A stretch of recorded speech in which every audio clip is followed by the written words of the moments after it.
It's the weekend and you have financial questions that need answering. That can only mean one thing. It's time for Jill on Money, the show that takes the mystery out of your finances. Here's your host, Jill Schlesinger.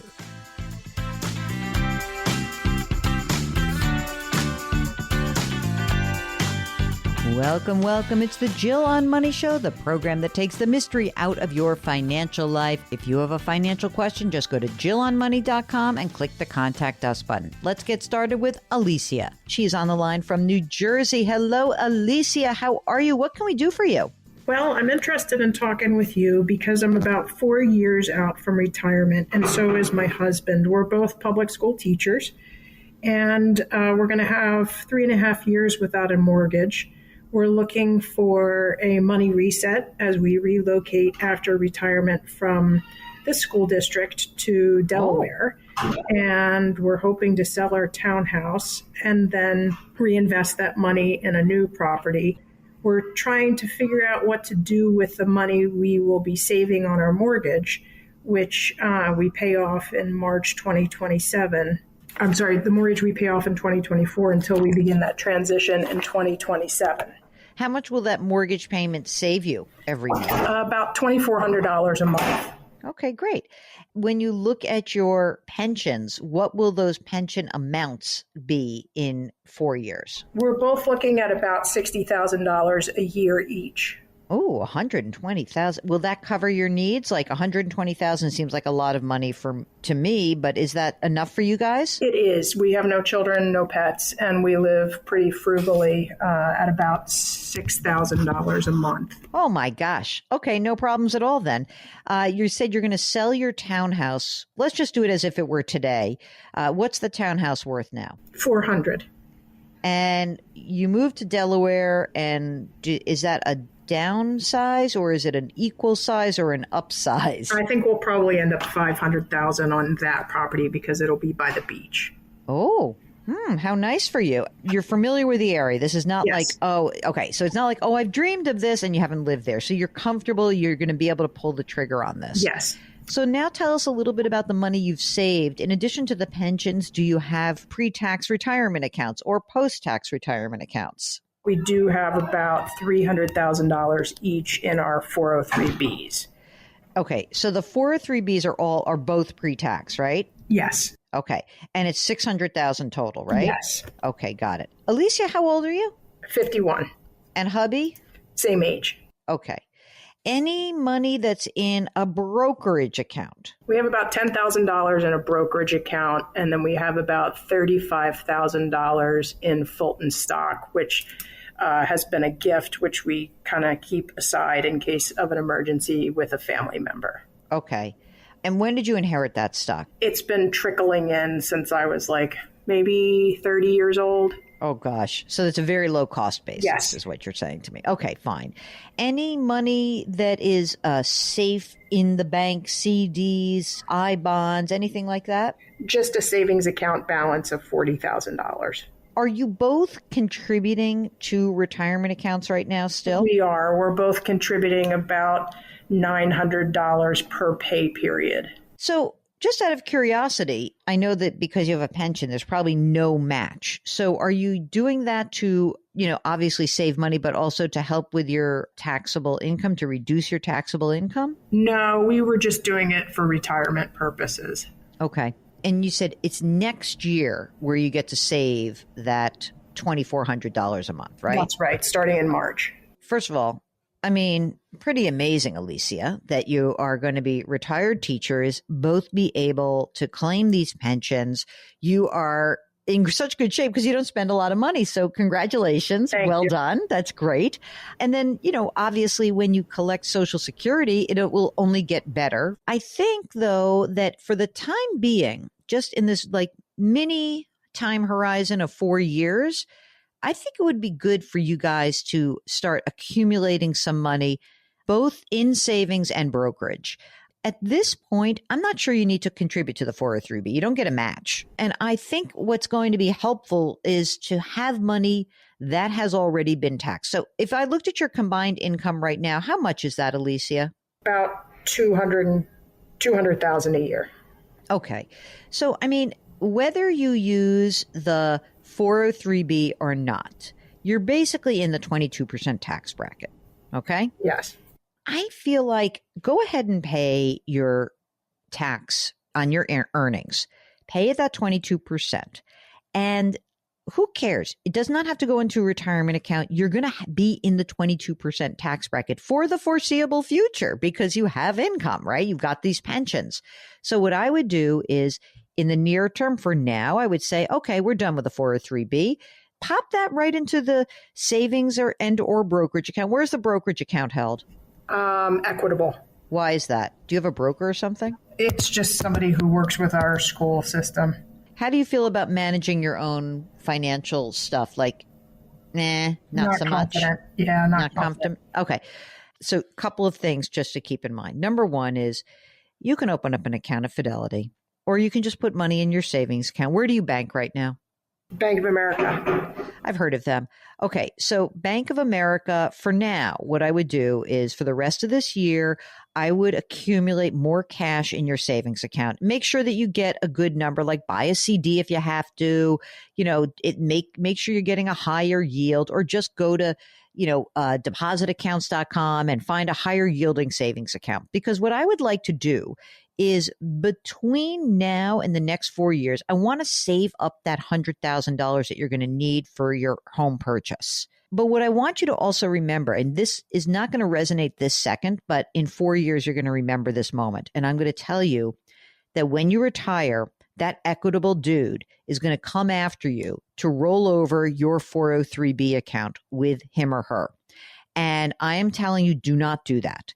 And I am telling you that someone is going to try to sell you an annuity or an insurance product. And I don't want you to do that.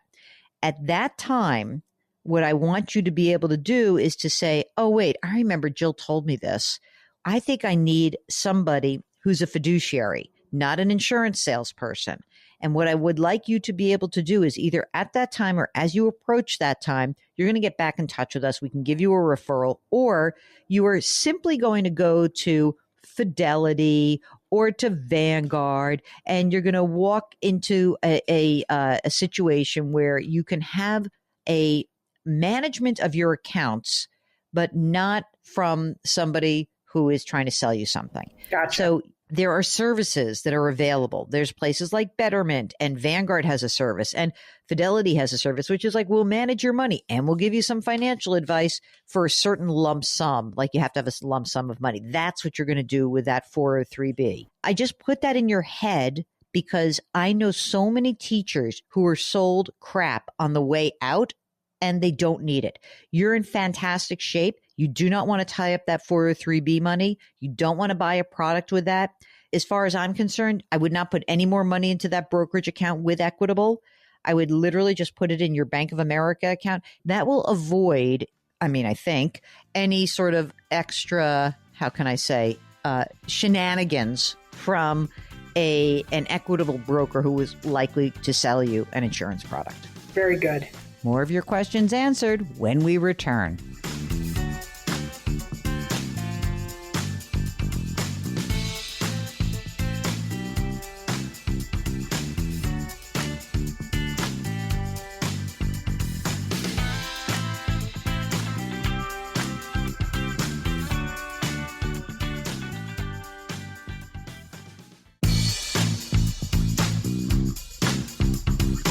Welcome back to Jill on Money, where Jill Schlesinger takes the mystery out of your finances.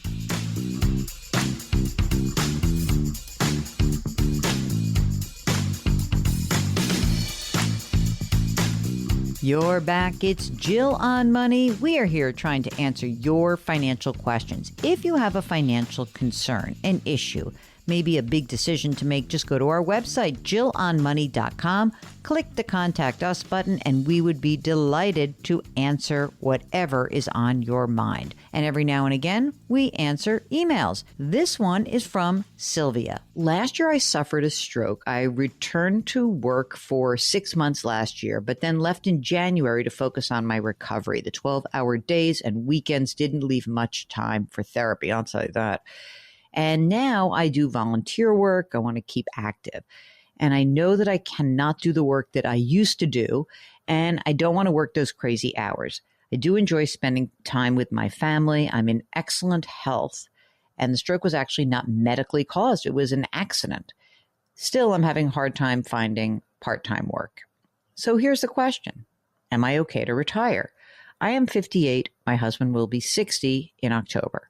Our monthly expenses are $9,000. That includes food and entertainment, utilities, car and house insurance, maintenance of the house, health insurance, not travel.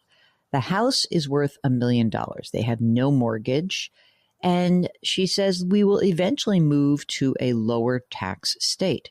My husband works and earns $100,000 a year. They've got $1 million in a brokerage account, $1.2 million in an IRA, and then $300,000 in savings and CDs. So, question. Are we okay if my husband were to retire next year? He expects to get a part-time position, but I'm not going to rely on that happening. Thank you for your help. Oh, this is not perfect. Even if you have $1 million house, let's say you move to a lower tax state. And let's say that out of the $1 million, you need to spend, I don't know, $500,000. So that would mean that you would have $1.5 million in a brokerage plus the CDs and savings. So $1.8 million and then $1.2 million. I don't think that's enough to generate $9,000 a month for the rest of your lives. I hate to say this, Mark. This makes me seem very awful. So what's the answer here? I guess, could you reduce the monthly expenses? I mean, and they don't even have travel in there. So we had $1.8 million in non-qualified or taxable. $1.2 million is the IRA, but really that $1.2 million, it's really not 1.2. Let's say after taxes, probably 800, right? So now what I actually have is $2.6 million, and I have to generate this 90 grand, and I can't collect Social Security yet, right? So now I got to spend 90 grand for some group of years. My husband, let's see, 60 for 7 years at least, right? To get to full retirement age. I don't like the numbers here.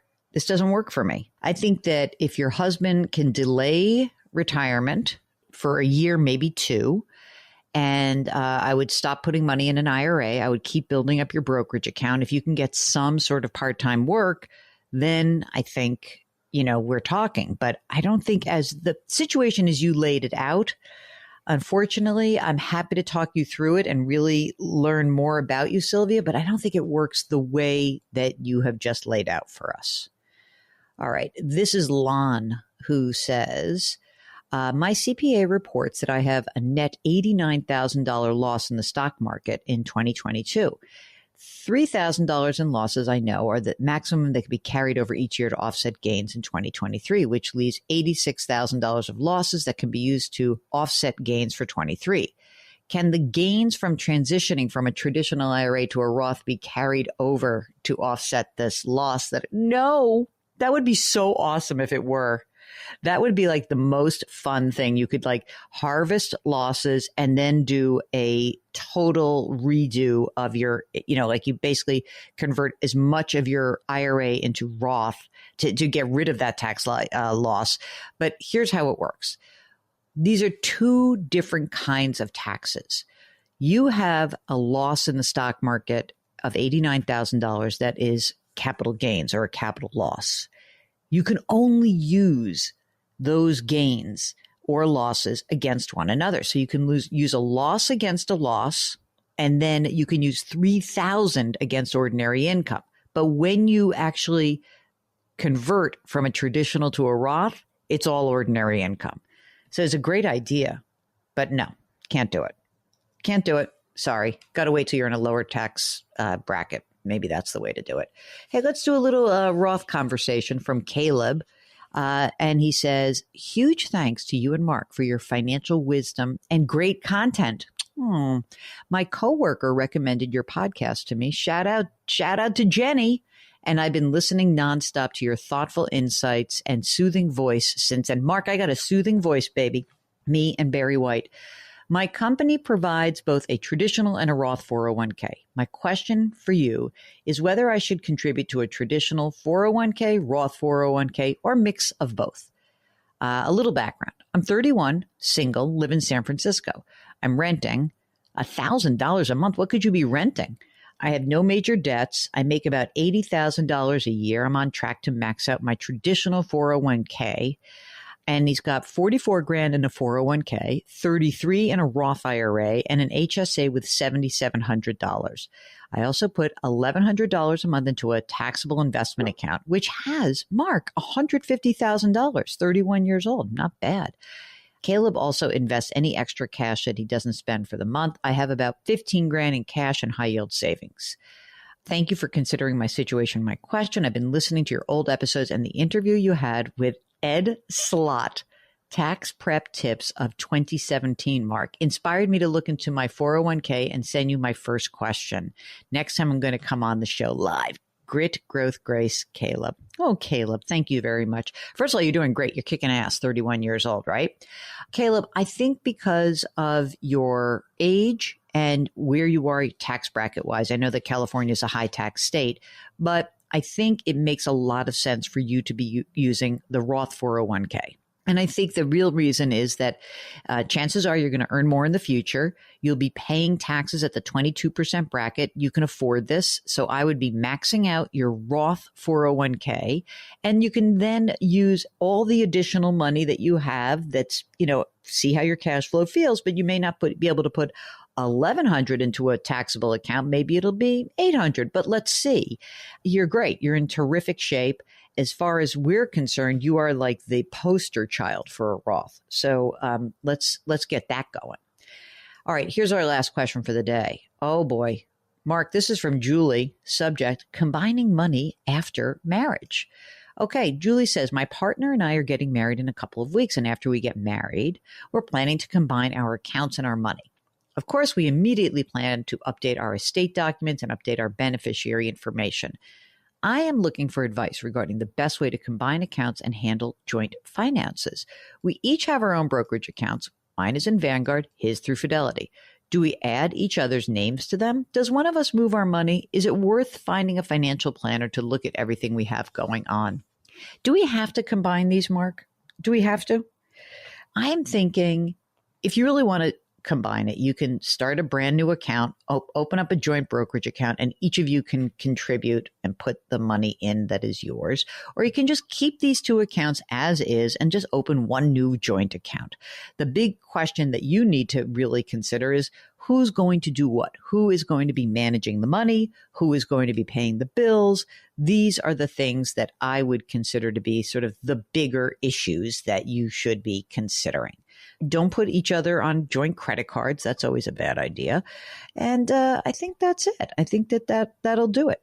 If you have a question, just like Sylvia, and maybe you're a little shy, it's okay. Just go to JillOnMoney.com, click the Contact Us button. We'll still get your note.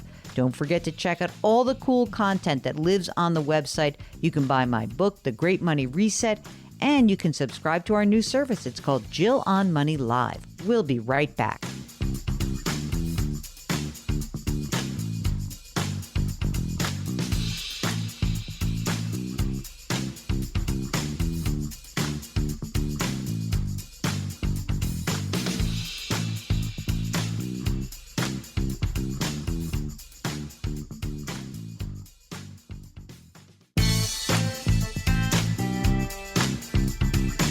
.401ks, IRAs, refinancing, she covers it all. Back to Jill on Money with Jill Schlesinger.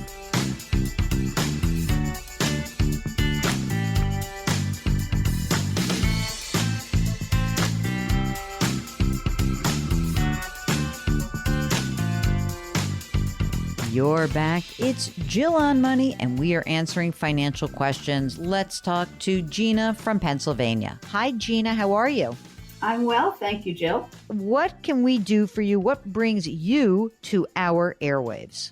Well, I just wanted to talk a little bit about, are there things I could be doing now to, let's say, save more short term, as opposed to what I think has been more of my focus on retirement.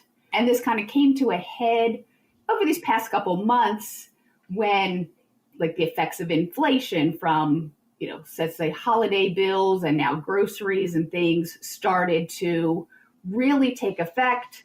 I had some singular expenses like a car repair.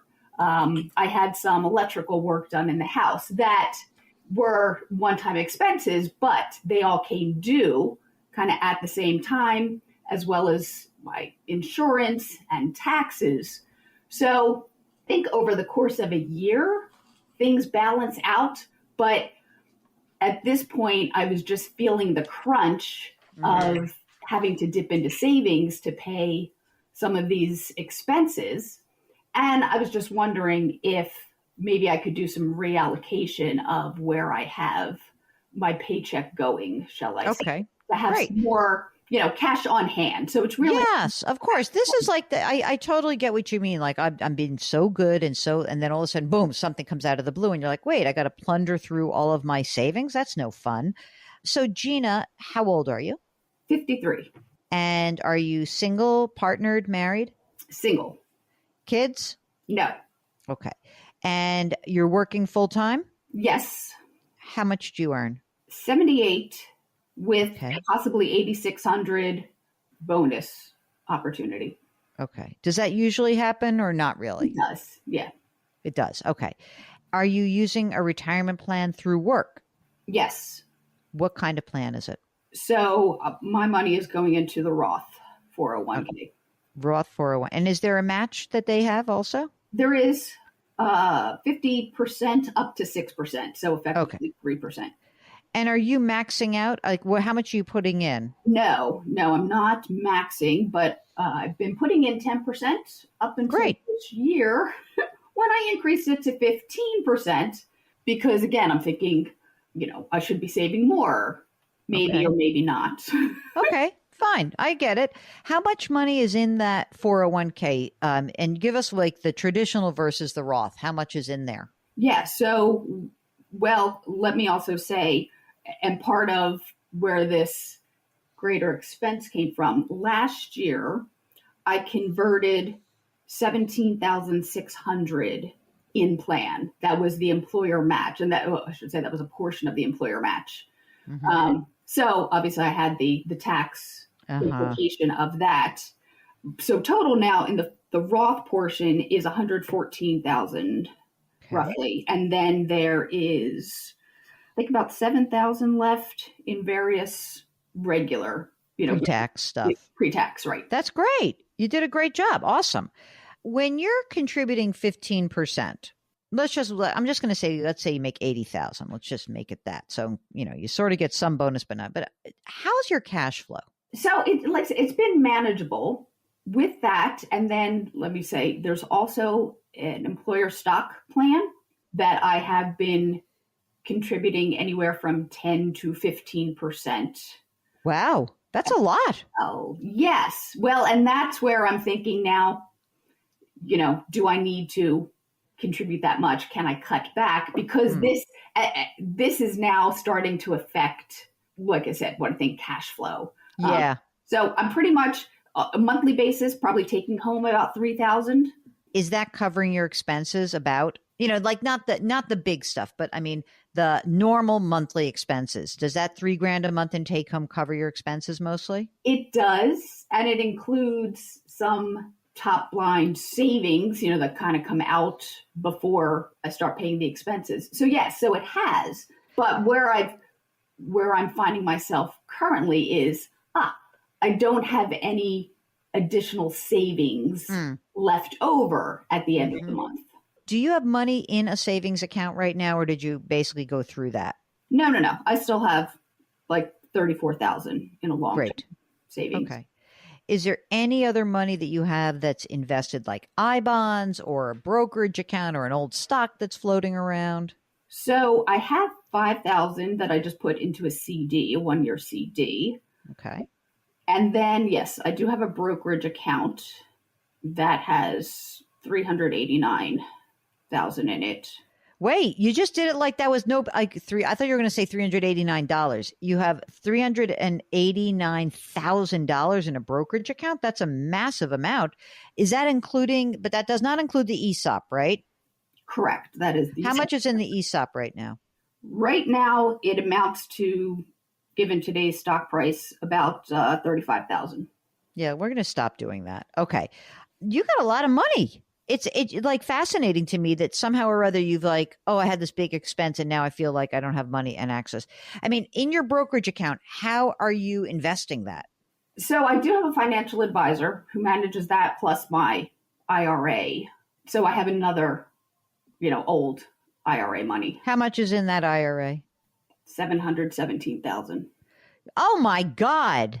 You're hiding money on me. You got no money problems, girl. You don't spend any money. Well, no, that's what I've been saving, and that's where it came. It's like, have I been so focused on retirement savings?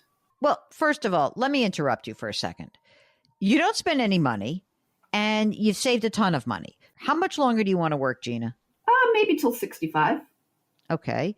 Have you looked at your Social Security benefit at your full retirement age? You have a little snapshot of that anywhere around? I do. That would be about $3,300.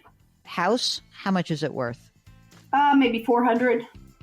Is there a mortgage that's outstanding on it? No.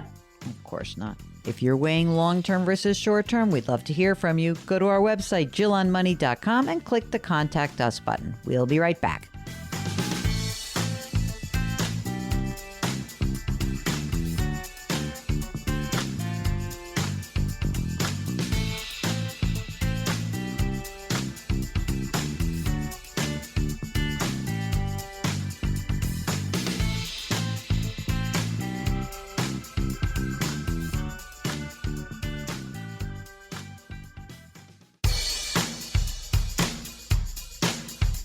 Do I invest here? Should I put my money there? Jill Schlesinger can help you. Back to Jill on Money.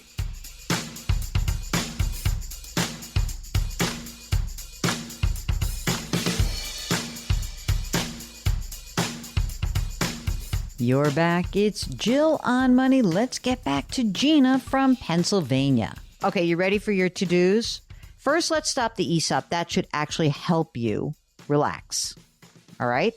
Now, the next thing is that if you want, you can go from 15 to 10% in your Roth 401k, but that's up to you. Again, if it's like if you stop doing the ESOP and all of a sudden you're like, oh my God, I'm fine, then you can leave it at 15. It's up to you. Okay?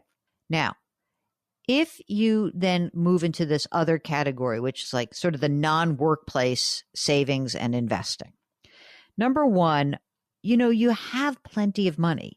It may be worth it for you to say to the financial advisor, you know what? I'd like another $50K from that brokerage account. Like in that account, is there a money market fund in there? Is there some money that's just safe and set aside? There is. How much money's in that money market? Do you know? I don't. Well, one thing that you can do is you can say to advisor, you know what? I had a bunch of expenses that came up. I need you to send me $50,000 from the brokerage account, and I need it to be tax efficient. So, don't trigger a huge tax liability, but see if you can get some losses, get some gains. I really want 50 grand because I had some stuff in the house. I had some things that I was doing. Have the 50 grand. And this is now going to be like, okay, you can breathe again. Wouldn't that be a way to relieve yourself from this sort of generalized anxiety? You already have the short-term savings. You just have it stuck in a brokerage account. Well, and I do. And I've had the conversations certainly with my advisor about that, and he's very willing to release money if I need it. It's not his money. Excuse me. It's your money. Oh, right. No. He's not releasing anything. You're just saying, I'd like some of my money. Thank you. You've got a lot of money, so having any stress at all over money for you is unnecessary. You've put yourself in an unbelievable place. You really have. Thank you. All right. And so just a few other little housekeeping questions. Estate planning. Who's going to get all your money? You've got siblings. You have who's around who's getting rich off of you? My niece and nephews. That's very nice. Boy, are they lucky. And all that's done, right? Yes. Okay, good. I think just communicate with the advisor. How much you pay this person? It's 1%. All right, that's fine. I feel good about it. I want you to feel good. That's really the most important thing from my perspective is that, someone who is in your situation who has money and has done all the hard work already, I just want you to feel good about it because you put yourself in such a good place. And I think that you are good. You're good. Really. I'm very happy that you got in touch with us because this is like an incredibly easy problem to address. It's not even a problem. It's just like an issue to address. So no more ESOP. Pull back on the 401k from 15 to 10 if you still have cash flow issues. Talk to a broker about freeing up a little cash. Get it in there. You can buy a couple of CDs. You can buy a 1 year. You can buy a 2 year. And let's see how the next couple of years goes. But you're in great shape. Okay. What are you thinking I should have? How much in Well, I'm sort of looking at like 1 times your salary, like 70 or 75 grand, I think. Okay. Is probably pretty good. So the other thing in terms of the trying to maximize the Roth, because I am so heavy in the traditional IRA, the idea of taking, small conversions, converting some amount, whether it was in the plan I was able to do or from the IRA into, a Roth IRA. Yes, you have that 700 grand in the IRA. I feel like if you have some cash, sure, but like I don't want you to burn up the brokerage account money converting. You'll be able to deal with this. I mean, when you retire, maybe maybe when you're 65 years old, we delay your Social Security until you're 70 and you just start pulling money out of the IRA and pay the tax on it then because your income tax bracket will be low. Yeah, that's what I think. That's what the plan is currently. I think that makes sense. I wouldn't convert too much right now. I like that money in that brokerage account. It's good for you to have that. And I wouldn't sweat the IRA. I mean, look, you don't have to start addressing the money in the IRA till you're 75. We got a long way to go between now and then. And your tax rate isn't that high anyway. But I do think having access to your cash now in that brokerage account is a good source of just given our conversation, I feel like once you convert it into the Roth, you're going to be very reluctant to touch that money. Oh, yeah. No, that's definitely, it's, and that's kind of been my philosophy with all my savings. Like once it's in savings. Yeah, except that it's all of your money. So I want you to be like, oh, I have money. I can do this. That's fine. You have something come up in the house. Like if you said to me, I have this house, it's paid for, and I need to do $50,000 of work in this house, and it's my forever house at that point. I'd be like, great, sell out of the brokerage account and do the work. And you have to give yourself permission to spend the money you've saved. My tendency is to plan for spending the money and then start saving for it, not go backwards and dip into it. It's not going backwards. Come on. Get your money. Get some money in there. Let's just be clear with that, it's yours, and make sure that you actually have access to the money that you need that will give you peace of mind. If you would like to join us live on the program, all you need to do is go to our website, JillOnMoney.com, click the Contact Us button, and we will do the rest. We'll be right back.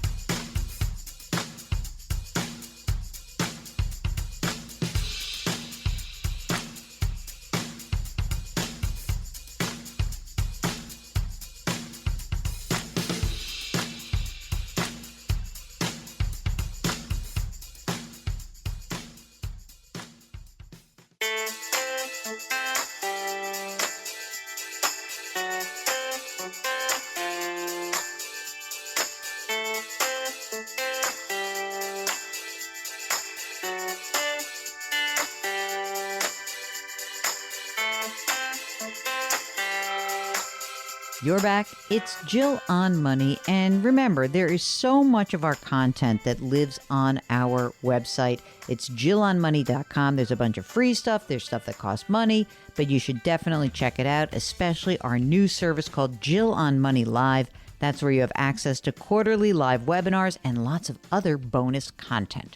Okay, let me do an email right now. This is from Diana, who says her daughter's changing jobs And her daughter's financial advisor is suggesting that she take half of her 401k, currently around $200,000, and invest in structured notes. She and her husband are in their 30s. They've got 3 young kids. She and her husband would be entitled to really good pensions at retirement. She asked for my advice, and I had to admit that I'm not familiar with structured notes, and what I found from Google left me a little confused. Your thoughts? Structured notes are a little bit confusing because it's not one thing or another. This is a hybrid product that essentially has some sort of traditional security, let's call it a bond, and some sort of derivative component. So it is structured to usually have some sort of principal protection, and that it would maybe mean that you get some or all of your principal at some maturity, regardless of how the underlying asset, either a bond or a stock, again, performs. But I guess the real issue here is this is a convoluted product, and I'm not sure why it's being recommended to these youngsters, especially if they have great pension plans ahead of them. I really think the most important concept with investing is keep it simple. Why reach for this kind of a product when you have 2 people who are in seemingly very good shape financially? I'm not sure what this person is doing in terms of suggesting this, but I will tell you that if they're going to get great pensions, they've got 3 young kids, I would much more turn towards the traditional saving for retirement, and also maybe a little bit of money into a 529 plan for some of those kids' educational costs in the future. Okay, we've got a whole nother hour ahead of us. It's Jill on Money. We'll be right back.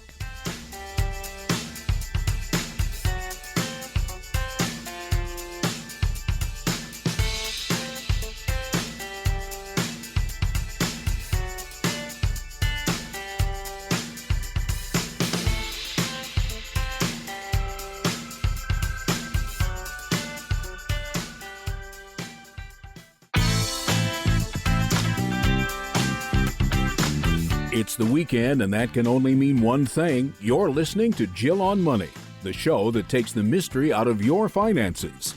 Here's your host, Jill Schlesinger.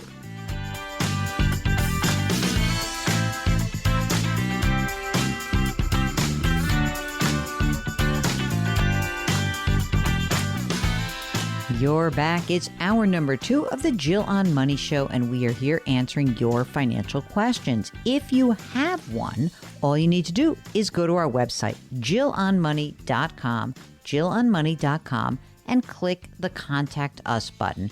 When you write the email out, give us lots and lots of detail. And if you'd like to join us on the program live, all you need to do is just check the box, and Mark does everything else. Right now, let's start the hour with John. He is calling from Connecticut. Hello, John. Welcome to the show. What can we do for you? Hello, Jill. I just had some questions. I've always tilted very conservative on my investments, and I've always made my investments based on what I thought the best deal at the time was. You know, overall, I think my asset allocation is okay for me. I'm probably 53% stocks, 47% bonds, and short term. But I'm a little concerned that it's off by type of account. I have my non-taxable accounts or deferred tax accounts. I tend to be more in stock, but yet my taxable account, I seem to generate a lot of capital gain from mutual funds and a lot of interest. So I'm a little concerned that I've got it backwards. And of course, now that you've started on this track and given where you are, to shift things around could actually create even more taxable liabilities for you. So tell us a little bit about yourself, John. How old are you? I'm 68. Okay. And are you working or are you retired? I retired about 1.5 years ago. How's retirement going? Okay. Wait, now because I have you and you're fresh into retirement, what's better and what's worse about retirement than you had expected? Well, I expected the bureaucracy to be a lot less and all the frustrations with that. So that's gotten a lot better. I also had concerns about filling up a day, and I still have those concerns. And how are you filling up your day? Are you doing anything? Are you volunteering? Are you keeping your hand in something? I volunteer, especially during tax season. I do taxes 3 days a week. One day. Wait a second. Are you a retired CPA? No, I'm a retired actuary. I'm also a chartered financial consultant. So, Oh my God. I'm talking to a pro here, Mark. What does he need us for? But I don't practice that. I'm an actuary. I do math. I love math. And by the way, I understand that test to become an actuary is incredibly hard, harder than the CPA. Is that true, John? Well, I don't know about the CPA, but it's definitely harder than being a chartered financial consultant. Yeah, there's a series of 10 exams and they take the top 40% on each exam. So as you get toward the end, it's a pretty hard group, a pretty strong group of people. Do you want to explain to people what actuaries do besides predict when, people are going to kick the bucket for insurance purposes? What else do they do? Well, actually, I'm a property and casualty actuary, so I predict how much claims are going to cost insurance companies, self-insureds, things like that. Are you the guy that we should complain to when we're like, why doesn't my insurance pay out?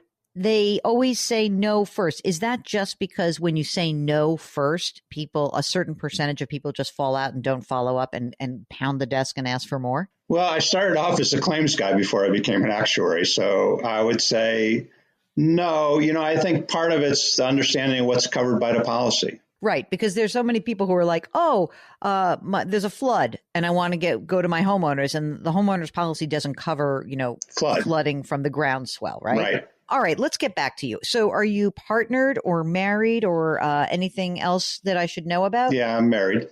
You're like, yeah, I'm married. It's been 42 years, so it's... Yeah, I got her. She's good. Is she working or retired? She retired before I did. Tell me a little bit about the income that you guys receive. How do you float your lifestyle right now? Well, I've been lucky that from the 2 jobs I've had over my career, I have a defined benefit pension plan. Ooh, how much is that?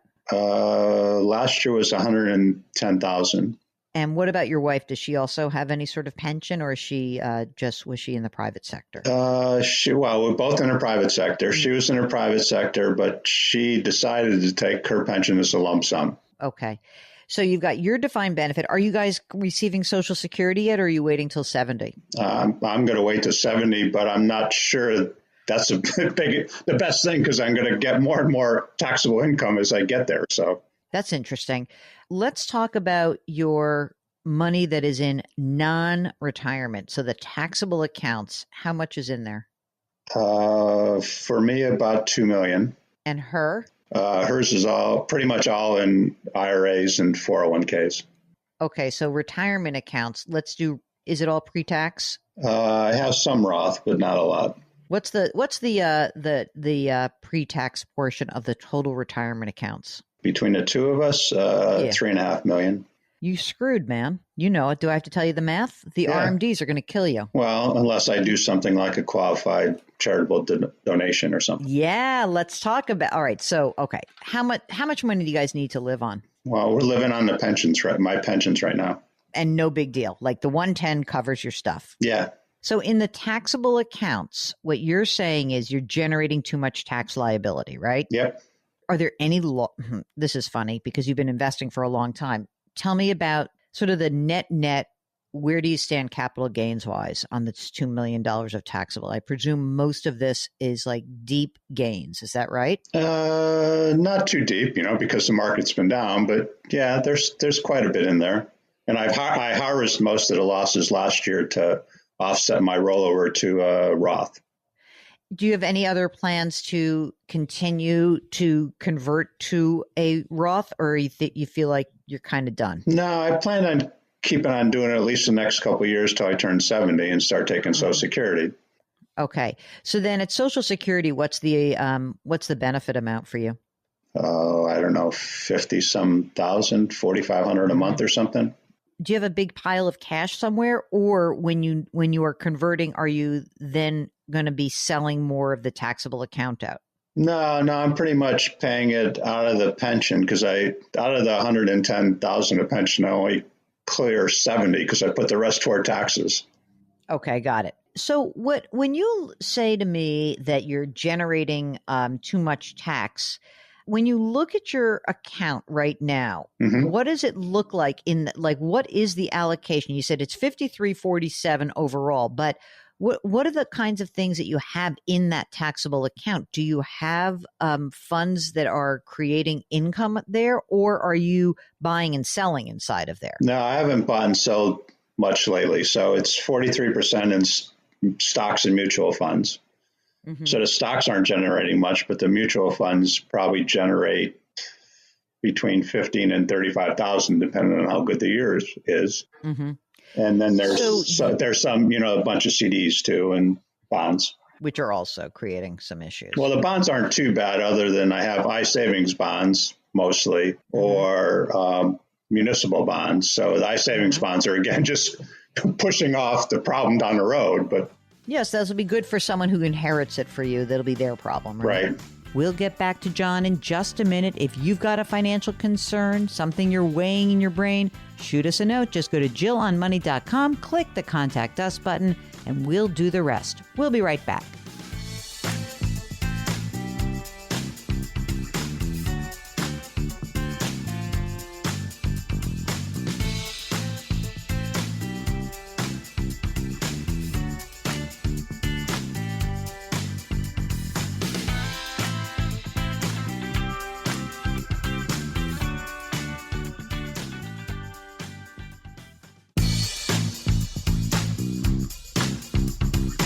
Welcome back to Jill on Money, where Jill Schlesinger takes the mystery out of your finances.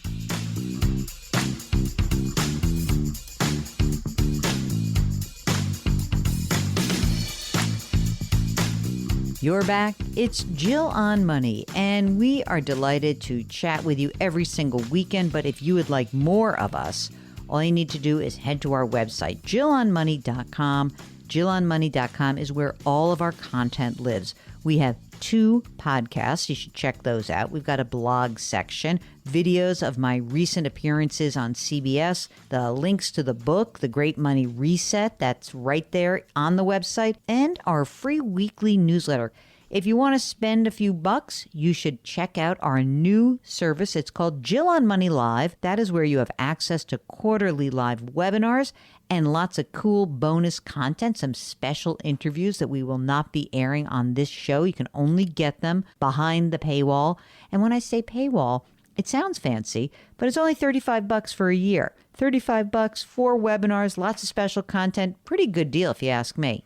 I mean, you are asking me because it's my website and it's my show. You should check it out, though. All right. Right now, we are turning back to John from Connecticut, who has a self-described tax bomb that he is facing in retirement. Do you guys have kids? Just one. A grown child who's okay or something we have to think about in the future?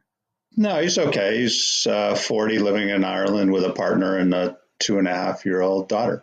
Wow. That sounds kind of fun.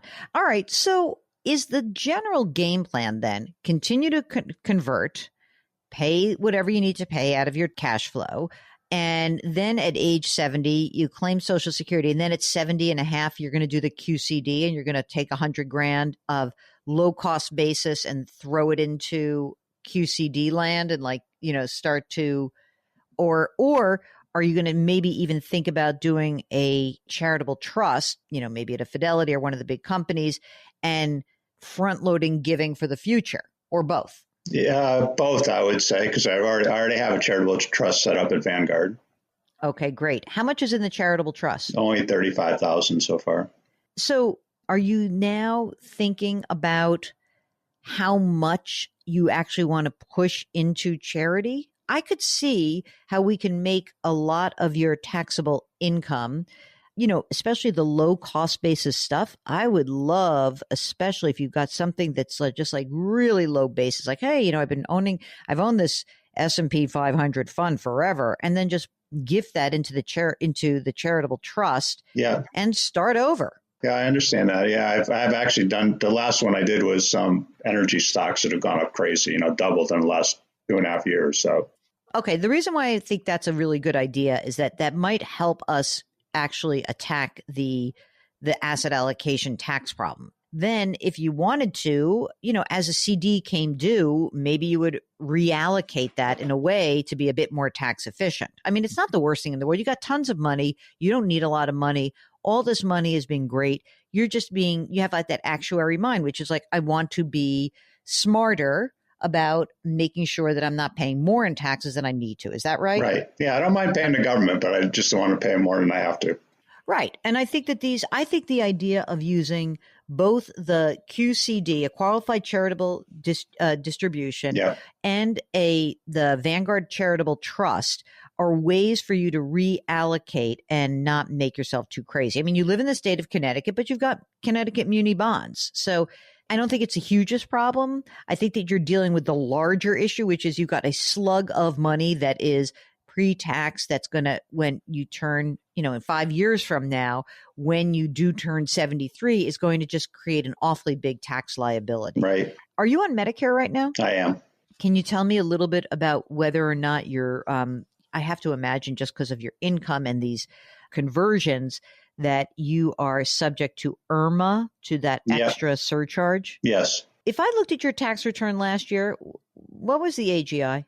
181, I think. 210, sorry.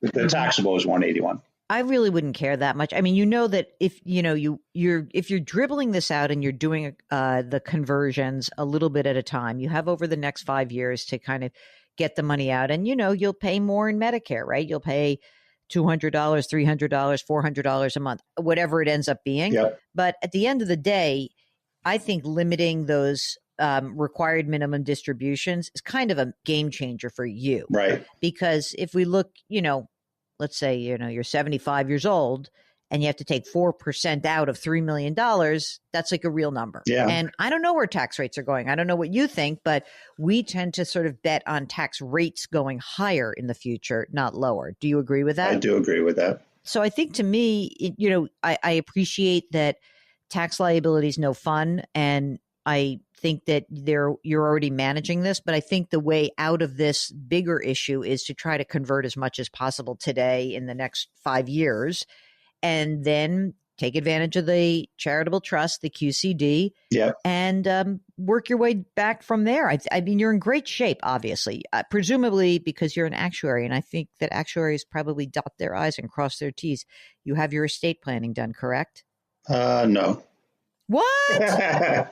No, Wait a minute. No. Wait a minute. All right, wait, I have a thing about actuary. Let me have you ask a very specific actuary question. Yeah. What is the likelihood that you will die? I die eventually, 100%. Yeah. Thank you very much. Welcome. I'm glad you answered that correctly. So now, what is the likelihood that I can nudge you into creating estate documents so that we can figure out how to make sure this actually doesn't turn into a mess for whoever survives you? Yeah, I have some estate documents, but we did it years ago in the mid-90s, so we need to update them. All right. So pinky swear with me, you'll be able to get that done. So that, and maybe sort of not hyper, it's funny, like, again, the detail of the creating capital gains or taxable income in the accounts. I'm not worried about your asset allocation, frankly. Okay. I'm much more worried about the $3.5 million that is going to have to be forced out eventually. Number one is to do the estate documents. Number two is to convert. Number three is to make sure in that taxable account that you're using the low basis assets and putting that into the charitable trust. Number four would be to start using the QCD when you turn 70 and a half for your retirement distributions. And see where number five is now, like the asset allocation on these accounts. It's peanuts in the big scheme of things. Yeah. Now, I've only been converting a little because, I don't know, we're paying like $500 a month each for Medicare because of our prior income. This year it'll go down. But, this year I kept it and only converting 50,000, but I could convert more. I struggle with paying it now, instead of later, but I guess it probably makes more sense to pay it now. Yeah. I mean, if we agree that statistically and fiscally for the country, it is more likely tax rates will go up than down.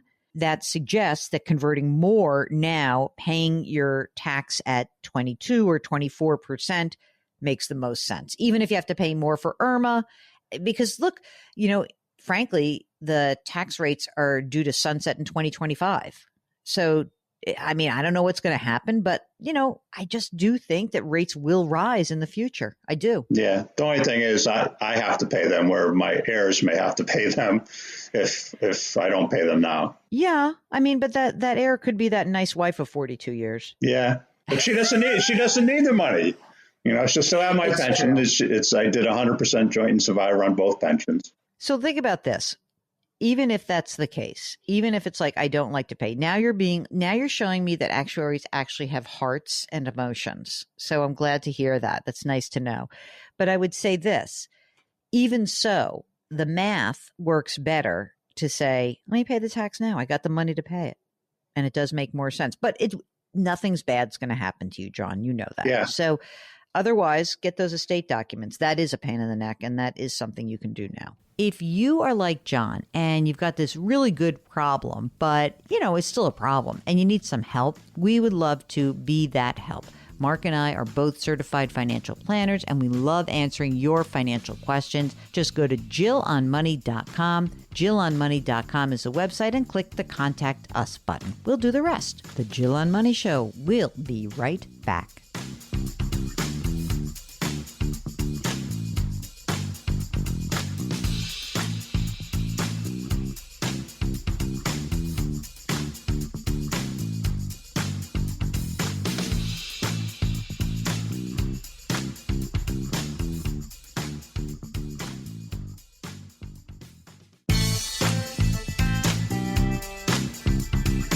.401ks, IRAs, refinancing, she covers it all. Back to Jill on Money with Jill Schlesinger.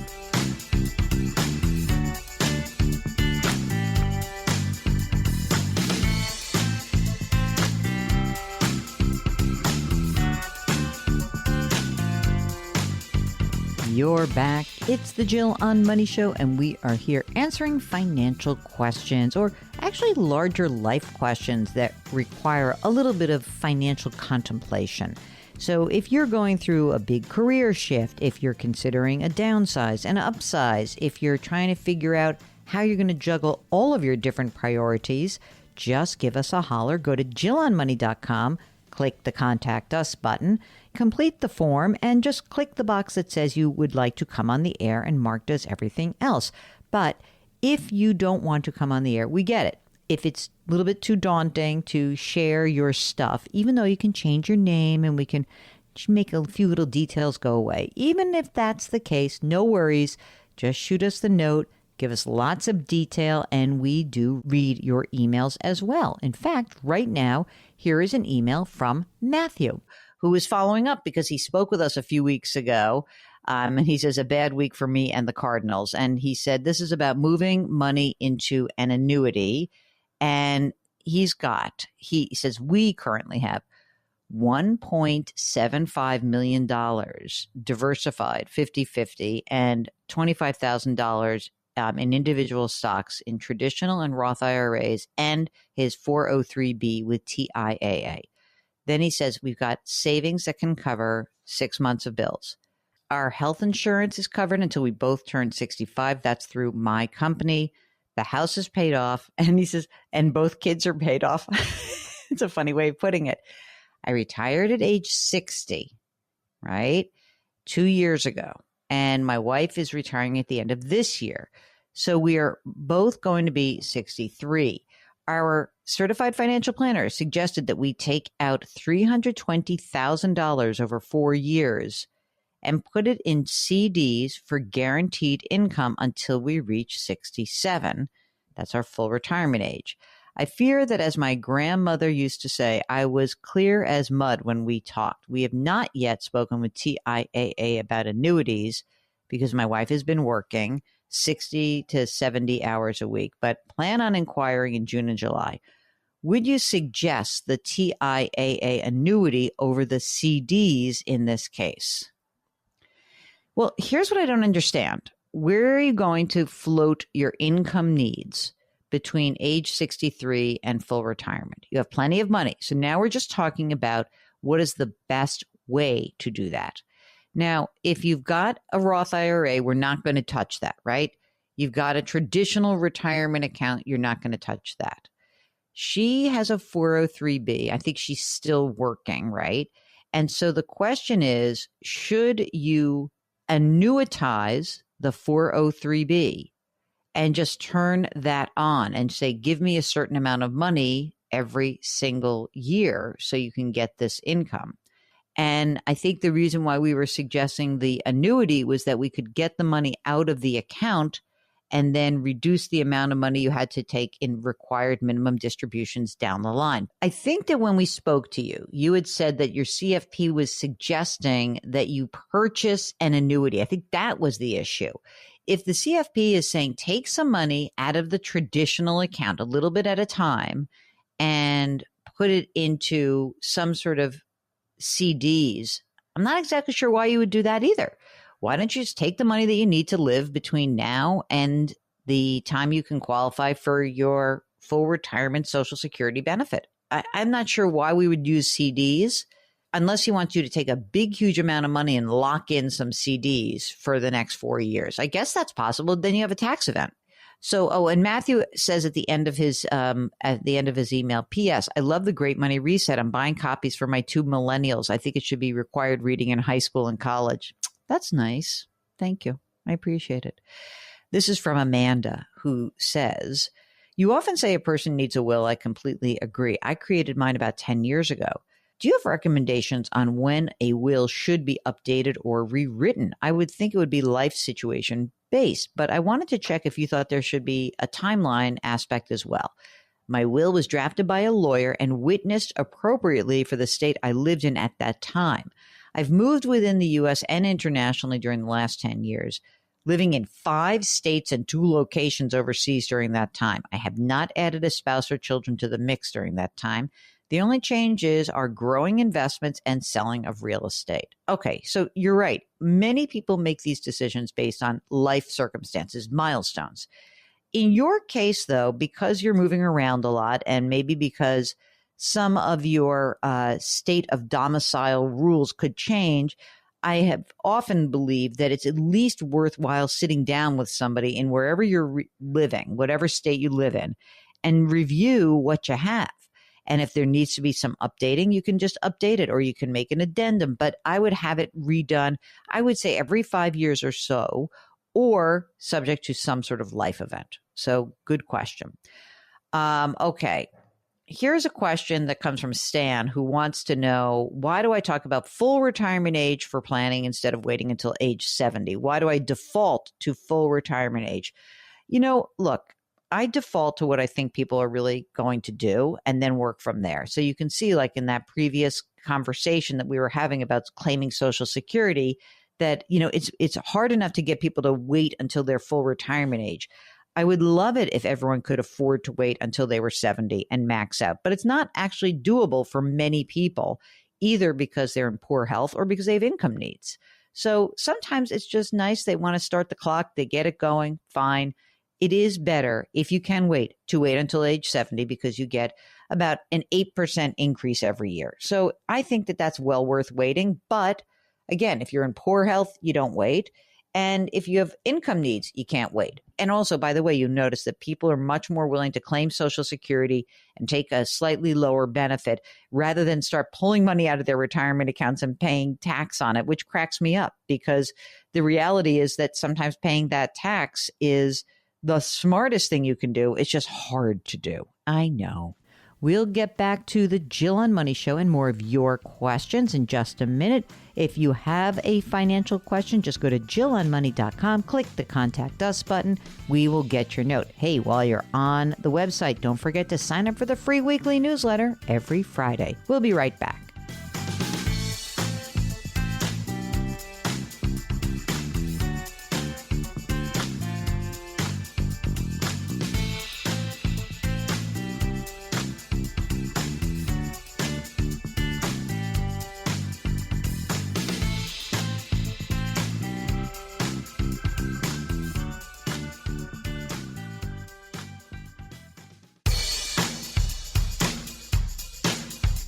Do I invest here? Should I put my money there? Jill Schlesinger can help you. Back to Jill on Money.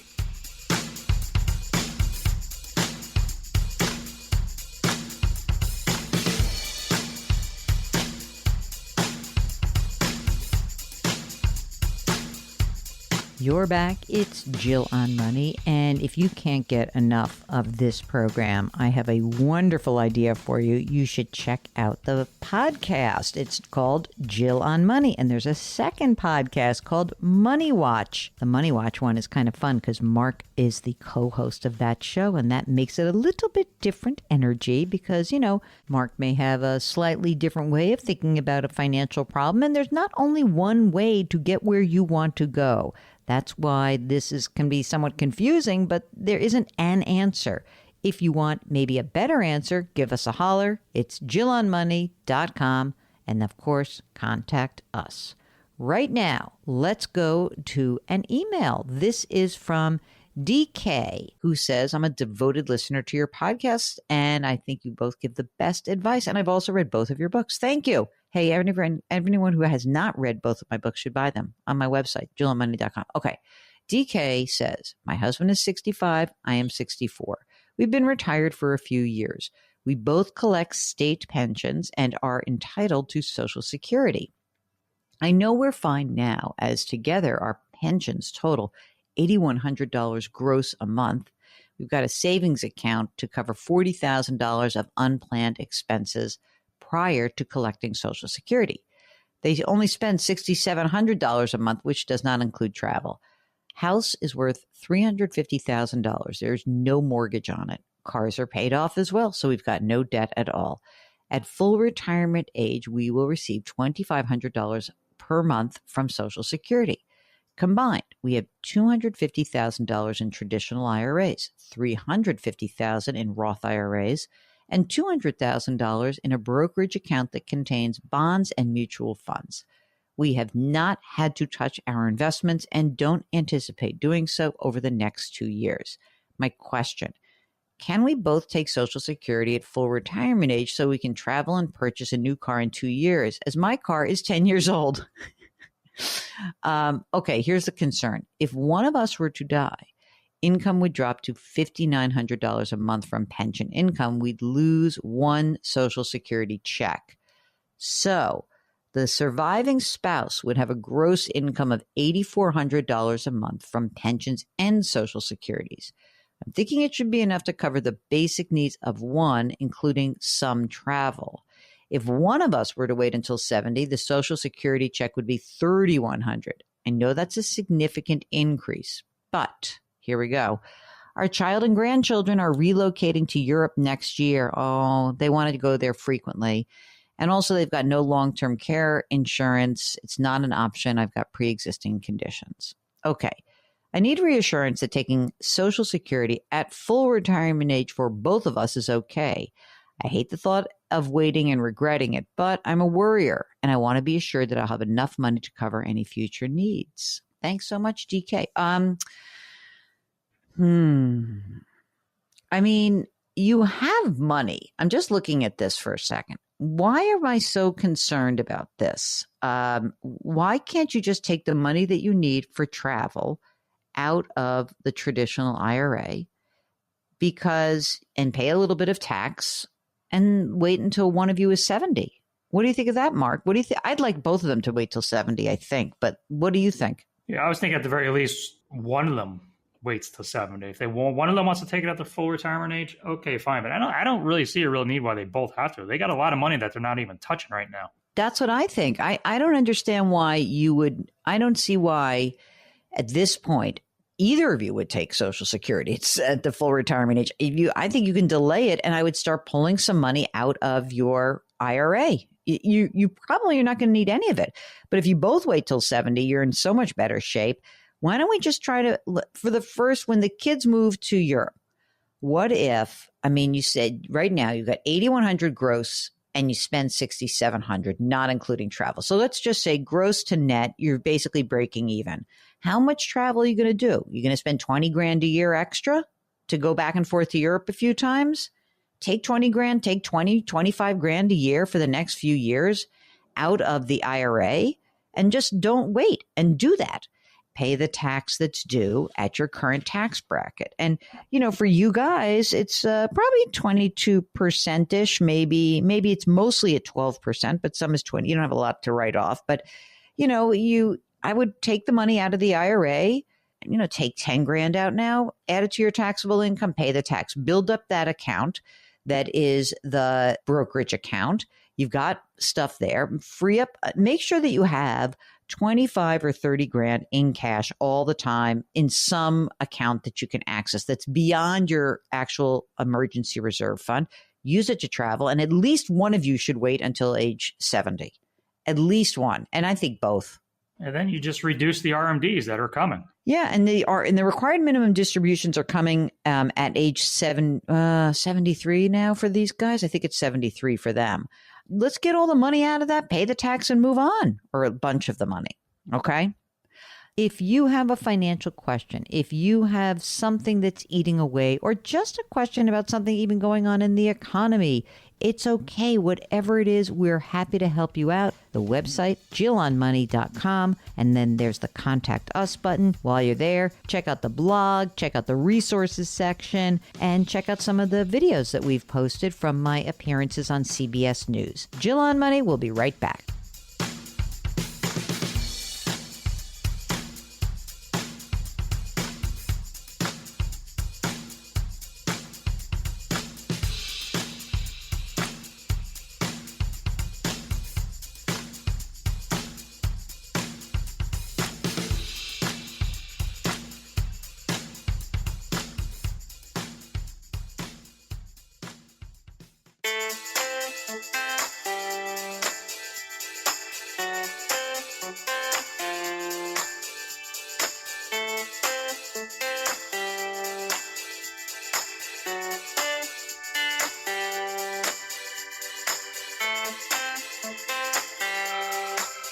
You're back. It's Jill on Money. And before we finish up for the day, let's do an email. This is from Patrick.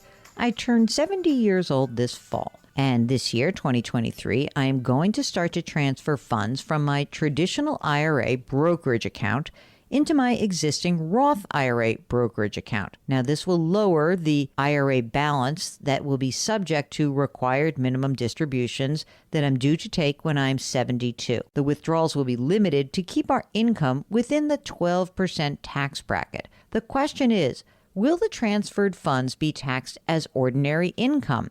Is there an option to sell some assets in the traditional IRA brokerage accounts that will be taxed at the lower capital gains rate and then transfer to the Roth with no additional tax liability? Patrick, this is actually an easy question, but you're not going to be happy with the answer. And that is that you have to take the money that comes from a traditional IRA and it will then flow into your Roth IRA as cash. Everything you take from that traditional IRA will be taxed at your ordinary income tax bracket. So remember, there is no capital gains in a Roth or a traditional IRA. Everything that is in a traditional IRA is taxed when you pull the money out. And when you pull the money out, that money is pulled out at your ordinary income tax bracket. That's the way it goes. So anything that comes out of that traditional account, that comes out, it comes out as cash. You have cash that comes into your Roth. Whatever comes out, ordinary tax brackets. No other way around it. And be sure that you have the money to pay the tax liability in another account outside of these retirement accounts. That's when a conversion makes the most sense. And maybe it's just better to take the money out anyway. So I'd love to hear a little bit more about you and what's going on. Maybe we can help you out. Okay, that is it. That's the program. Our music is composed by Joel Goodman. Karen Kranick is our web queen. Mark Talercio is our executive producer. Lift someone up, change your work, change your wealth, change your life. Thank you for listening. We'll talk to you next week.